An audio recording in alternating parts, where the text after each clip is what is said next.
अब इसको अपने अपने नजरिए से देखने का चीज है। बीजेपी मुद्दा बना रही है। अरे स्वाभाविक है, बीजेपी मुद्दा बनाएगी। बिहार बंगाल में चुनाव है 3 महीने बाद, तो मुद्दा तो बनेगा बनेगा ना। क्या चुनाव को लेकर सब मामला हो रहा है? सभी जानते हैं, जहां जहां चुनाव होता है छापे शुरू हो जाते हैं। तो तो क्या लग रहा है, अभी मानते हैं कि जहां जहां चुनाव होता है वहां पे छापा शुरू हो जाता है? होता ही है, हम लोग देख ही रहे हैं इस तरह। देखिए अभी यूपी में चुनाव होना है हम्म। 27 में, उसका भी ध्यान रखना है जी। भाजपा को। बंगाल में चुनाव होना है, पवन सिंह वहाँ भी रहे हुए हैं, तो इन सब जी। चीज़ों को समझिए कि पवन सिंह का कितना अभी महत्व है। इसलिए एक तस्वीर के वायरल हो जाने से उनके राज्यसभा के दावेदारी में अगर भाजपा ऐसा सोच रही है, जी। तो हमको नहीं लगता है कि अपने फैसले को कुछ बदलेगी। कर रहे हैं खेसारी भाई के बारे में, चुनाव हारने के बाद उनका मन खट्टा है। हम्म। उनको लगता है कि अपनी ही पार्टी के लोगों ने उनको हरा दिया। हम्म। ये तो अब जांच का विषय है, लेकिन उनको एक फीडबैक यही है कि आरजेडी ने ही हमको हरा दिया। तो जिस पर उन्होंने वो इतना भरोसा किया, अगर वही हरा दे तो मन तो उचट जाता है। तेज प्रताप एक स्पेस खोज रहे हैं। जी। देखिए आपको ध्यान होगा, आप लोग अभी थोड़ा उम्र कम है, लालू जी के यहाँ बड़ी शानदार भोज हुआ करती थी दही चूड़े की। जी। हम लोग जाया करते थे। एक लोग को उम्मीद रहता था, आशा हम्म। रहती थी, इंतजार रहता था, हम्म। पत्रकारों को भी लोगों को भी, कि अरे लालू जी के यहाँ दही चूड़ा का भोज होगा, बड़ा हम्म। शानदार भोज होता था। तो सब लोग जाते थे, और उस भोज से बिहार में कितनी बार सियासत बदली। जी। आपने देखा होगा, नीतीश जी को टीका लगाया था लालू यादव ने। तो उसका एक महत्व कि अभी मत तोड़िए, अभी तोड़ने में समय है। थोड़ा सा दही चूड़ा लोगों को खा लेने दीजिए, विधायकों को, शायद मन बदल जाए। दही चूड़ा के मिठास से मन बदलता है ना जी। अनुराधा जी। तो हो सकता है कि जो तीन जिसकी आप चर्चा कर रहे हैं, उनका मन बदल। नमस्कार, मैं हूं अनुराधा झा। आप देख रहे हैं राजनीतिक दृष्टि। राष्ट्रीय लोक मोर्चा पार्टी यानी कहे तो उपेंद्र कुशवाहा की पार्टी आरएलएम के 4 विधायक से 3 विधायक बागी हो गए हैं। और उनका ये मानना है कि उपेंद्र कुशवाहा पार्टी में परिवारवाद किए हैं। और क्या पूरा मामला है, इस पे बातचीत करने के लिए अभी हमारे साथ वरिष्ठ पत्रकार सरोज सर है और उनसे जानेंगे कि क्या कुछ मामला है। सर, सबसे पहले आपका बहुत बहुत स्वागत है। जी बहुत धन्यवाद अनुराधा जी। क्या कहिएगा, जिस तरह से आरएलए में टूट देखने को मिल रहा है और 4 विधायक में से 3 बागी हो गए हैं और उनका मानना है कि परिवारवाद पार्टी में हुआ है। देखिए अभी मत तोड़िए, अभी तोड़ने में समय है। थोड़ा सा दही चूड़ा लोगों को खा लेने दीजिए, विधायकों को, शायद मन बदल जाए। दही चूड़ा के मिठास से मन बदलता है ना जी। अनुराधा जी। तो हो सकता है कि जो तीन जिसकी आप चर्चा कर रहे हैं, उनका मन बदल जाए। लेकिन आप जो आशंका जता रहे हैं, उसमें भी बहुत दम है, क्योंकि दूरी बहुत बढ़ गई है जी। विधायकों में और उपेंद्र जी में। पार्टी के बीच दूरी बहुत बढ़ गई है। कोशिश हो रही है कि मिलान हो जाए, लेकिन जो उनके बेटे का मामला आ जाता है बीच हम्म। में, जिस परिवारवाद की बात आप चर्चा कर रही थी, जी। वो कहीं ना कहीं इसमें एक बड़ी अड़चन है। हम्म। और यही अड़चन जो है हम्म। तीनों विधायकों के मन को जो है खट्टा कर रही है। अब देखिए दही चूड़ा में क्या होता है। क्या लग रहा है, खरमास खेला होगा क्या? पार्टी तीनों विधायक अलग बनाएंगे या किसी बीजेपी हो या आरजेडी हो या एलजेपीआर हो, किस पार्टी में ज्वाइन करेंगे? देखिए 3 विधायक हैं, बहुमत है, कहीं से अयोग्य नहीं हो रहे हैं, जी। स्वाभाविक है। तो बहुत सारी संभावनाएं हो सकता है कि अपना एक अलग गुट भी बना सकते हैं, हम्म। क्योंकि 3 है और विधायक दल के नेता खुद माधव आनंद है। तो कोई दिक्कत नहीं है। जी। किसी पार्टी में के साथ अलायंस कर सकते हैं या जा सकते हैं, जनता दल यू में भी जा सकते हैं, बीजेपी में जा सकते हैं। चिराग के पार्टी में तो जाने का मतलब नहीं है। हम्म। ऑप्शन उनके पास जेडीयू है और बीजेपी है। जी। तो 2 ऑप्शन है, 3 ऑप्शन कह सकती हैं। या तो हाँ अलग जी। गुट के रूप में अपनी मान्यता ले लें हम्म। विधानसभा में, और या बीजेपी में चले जाए या जनता दल यूनाइटेड में चल जाए। लेकिन एक चीज अनुराधा जी हमेशा ध्यान में रखना है कि सियासत में है, पल पल चीजें बदल जाती है। आज जो है वो कल नहीं रहती हम्म। है। इसीलिए हम जो आपसे चर्चा कर रहे हैं कि दही चूड़े तक का हम लोग को इंतजार करना चाहिए। हम्म। अभी बहुत हड़बड़ी में किसी फैसले पर नहीं पहुंचना चाहिए। हम्म। हमारी आज भी मुलाकात हुई आलोक सिंह से, जो उनके विधायक हैं। हम्म। उन्होंने भी चुप्पी क्या साध। बोले हैं आलोक देखिए आलोक जी ने तो चुप्पी साध ली। जी? हम्म। अगर पार्टी में सब चीज़ ठीक ठाक होता हम्म। तो खुल के बोलते पार्टी एकजुट है, कहीं दिक्कत नहीं है, मीडिया वाले अफवाह फैला रहे हैं। बिल्कुल। लेकिन कुछ नहीं बोले, चले गए। इसका मतलब कि दिल में कुछ और बात होगी। हम्म। तभी तो कुछ नहीं बोले, नहीं तो हम्म, बोलने में क्या डर। जी। तो इसीलिए अब तो दही चूड़ा में ज़्यादा वक्त नहीं है, इंतजार कर लीजिए, तब फिर हम लोग क्या किसी। उपेंद्र कुशवाहा अपने जो बेटा को मंत्री बनाए हैं क्या हटा पाएंगे? जिस तरह से विधायक गण बोल रहे हैं कि हटाएंगे। नहीं नहीं, देखिए, जब वो बनाए हैं तो कुछ सोच के ही बनाए हैं, जी। ऐसा नहीं है। और विधायक अपनी बात रखेंगे, और देखिए जो शीर्ष नेतृत्व होता है ना, जी। उनको हमेशा लगता है कि उन्होंने जो किया वो सही ही किया है, तो अपनी किए हम्म, हुए चीज़ों पर वो रोल बैक करने का तो कोई मतलब नहीं है। हम्म, एक रास्ता निकालेंगे, बीच का क्या निकल सकता है उस पर कई स्तरों पर बातचीत हो रही है, विधायकों से, पार्टी से, नेताओं से, बाहर के लोग भी कोशिश कर रहे हैं कि पार्टी एकजुट थी तो पार्टी एकजुट ही रह जाए। हम्म। इसीलिए अभी थोड़ा सा वक्त है इस सब चीज़ों करने में, लेकिन दीपक प्रकाश को हटाएंगे हमको ऐसा नहीं लगता। लेकिन माना जाता है कि लालू प्रसाद यादव परिवारवाद पार्टी मानी जाती है, लालू प्रसाद यादव की पार्टी मानी जाती है कि परिवारवाद है। लेकिन देखा जाए तो अभी एलजेपी आर को भी आप देख लीजिए, इधर बीजेपी में भी कुछ लोग आ ही रहे हैं। इसको लेकर आप कैसे देखते हैं? अभी आरएलए में देख ही रहे हैं अपनी बेटा देखिए, को। परिवारवाद अब बिहार के राजनीति में कोई इशू नहीं है। जी। भ्रष्टाचार, परिवारवाद, ये इशू है ही नहीं। इसको बेवजह हम लोग तुल देते हैं। जी। आपने खुद कहा कि कौन ऐसी पार्टी है जिसमें परिवारवाद नहीं है, नहीं। तो फिर इस पर चर्चा ही बेकार है। हम्म। हम लोग क्यों चर्चा कर रहे हैं कि उन्होंने परिवारवाद कर दिया, बेटे को मंत्री बना दिया। जी। दूसरे सब लोगों तो यही कर रहे हैं, और जनता उनको वोट दे के जिता भी रही है, जनता भी साथ दे रही है। हम्म। तो हमको आपको इसमें बहुत चिंतित नहीं होना है। लोकतंत्र में जनता मालिक है, जो फैसला लेती है उसको सबको मानना पड़ेगा। तेज प्रताप यादव चूड़ा दही की पार्टी का आयोजन रखे हैं और तमाम नेता के घर जा रहे। अब डिप्टी सीएम विजय सिन्हा के घर गए थे, नंबर मांग रहे थे।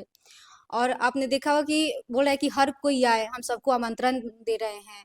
तो क्या लग रहा है, कौन कौन पहुंच पाएगा पार्टी चूड़ा दही के पार्टी में? देखिए, तेज प्रताप एक स्पेस खोज रहे हैं। जी। देखिए, आपको ध्यान होगा, आप लोग अभी थोड़ा उम्र कम है, लालू जी के यहाँ बड़ी शानदार भोज हुआ करती थी दही चूड़े की। जी। हम लोग जाया करते थे। एक लोग को उम्मीद रहता था, आशा हम्म। रहती थी, इंतजार रहता था, हम्म। पत्रकारों को भी, लोगों को भी, कि अरे लालू जी के यहाँ दही चूड़ा का भोज होगा, बड़ा जी। शानदार भोज होता था।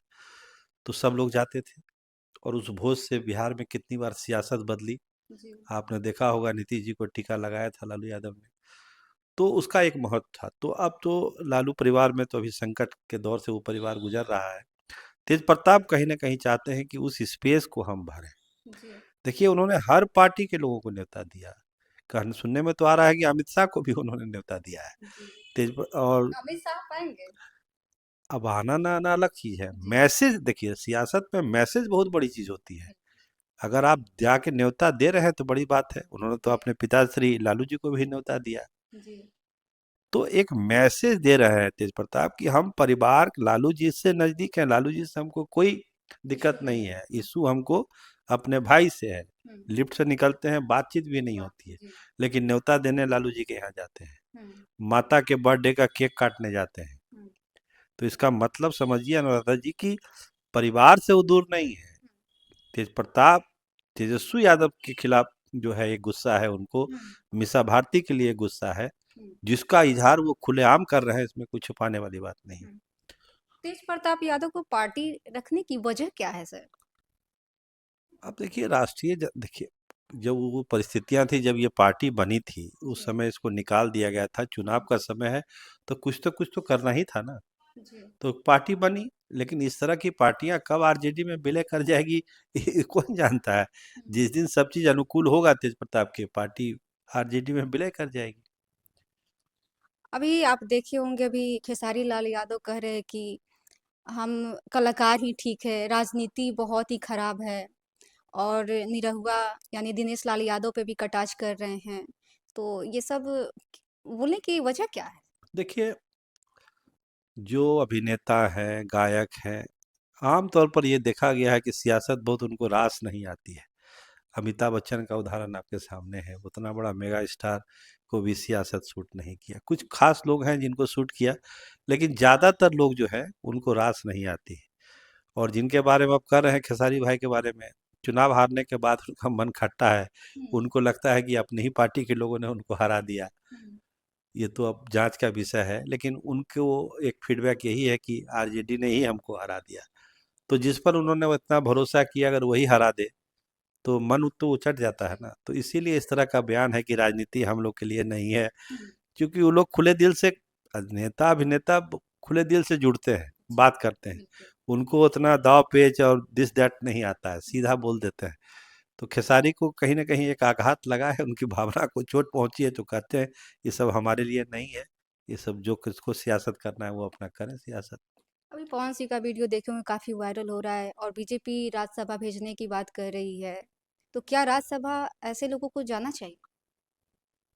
ना देखिए, बर्थडे पार्टी में जो फोटो आया है जी।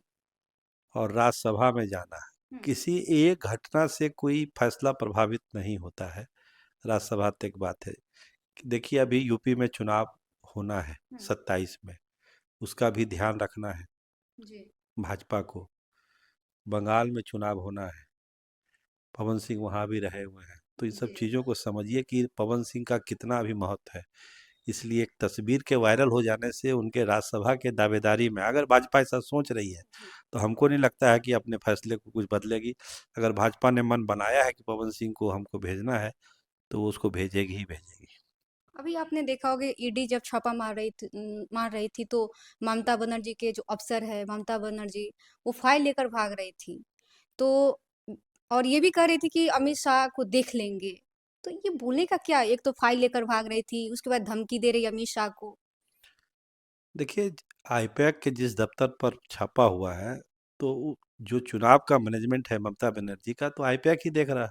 जी। तो स्वाभाविक है कि चुनाव से रिलेटेड बहुत सारा डॉक्यूमेंट, फाइल, तस्वीरें उसके पास होगी। ममता बनर्जी का यही कहना है कि भाई, आप हमारे इलेक्शन स्ट्रेटजी को लीक कर रहे हैं, चुरा रहे हैं, हम उसको बचाने के आए। अगर कोई मामला है अपराध का या भ्रष्टाचार का, उसको आप अलग से निपटिए, लेकिन चूंकि आईपैक तो हमारा भी काम कर रहा है पॉलिटिकल, तो हम अपनी चीजें लेके जा रहे हैं। हम्म।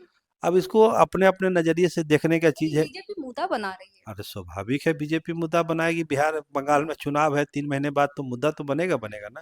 क्या चुनाव को लेकर सब मामला हो रहा है? सभी जानते हैं, जहां जहां चुनाव होता है छापे शुरू हो जाते हैं। तो तो क्या लग रहा है अभी मानते हैं कि जहां जहां चुनाव होता है वहां पे छापा शुरू हो जाता है? होता ही है, हम लोग देख ही रहे हैं इस तरह के छापे इस बार चलता है। क्या लग रहा है बिहार की तरह बंगाल में खेला होगा? देखिए, अभी तो अर्ली है कुछ कहना। बंगाल चुनाव में दोनों की तैयारी है, ममता बनर्जी तो मजबूत है ही, जी। भाजपा भी पूरी कोशिश कर रही है कि इस बार बंगाल का जंग जो है हम जीते। इसीलिए पवन सिंह फैक्टर और ये तमाम चीज़ें हो रही है। बांग्लादेश के इशू को उठाया जा रहा है कि हिंदुओं पर अत्याचार हो रहा है। तो तमाम जो हथियार है भाजपा हम्म। फेंक रही है, और उसको उम्मीद है कि इस बार अच्छा रिजल्ट आएगी। अभी भाजपा को दिख रही कि हिंदू पे अत्याचार हो रहा है अभी, क्योंकि चुनाव समय है और चुनाव से पहले क्यों नहीं ये बात हो रही थी भाजपा? वही हम कह रहे हैं ना कि जब चुनाव आते हैं तो उस तरह की इशू बीजेपी उठाना शुरू कर देती है। अभी आपने ठीक कहा, पहले तो अत्याचार कोई नया तो हो नहीं रहा था, बिल्कुल। अभी जब चुनाव है तो ये हाईलाइट हो रहा है। जी। तो ये होता है, चुनाव में लोग करते हैं। पॉलिटिकल पार्टी जो चुनाव लड़ने में जाएगी तो इस तरह की चीज़ों को उठाएगी। इसको हम गलत भी नहीं मानते हैं। अगर किसी कोई चुनाव लड़ने गया है, हम्म। तो कोई वहाँ पूजा पाठ करने तो गया नहीं। अगर कोई इशू है तो उसको वो लोग उठाएगी। अब बीजेपी की चूंकि इतना बड़ा तंत्र है उसके पास, तो मामला वायरल हो जाता है। हम्म। तो और लेकिन भाजपा ये भी कह रही है कि जो ममता बनर्जी है वो बांग्लादेशी है, उसको हम पाकिस्तान भेज देंगे अगर हमारी सरकार बनती अब देखिए, अब इस तरह की बात, तो अब जैसे ममता बनर्जी ने कहा कि अमित शाह को संभाल लीजिए, प्रधानमंत्री है। ठीक आदमी नहीं है, हम्म। तो इस तरह की एग्रेसिव भाषा तो चुनाव में होगी ना भाई। जी।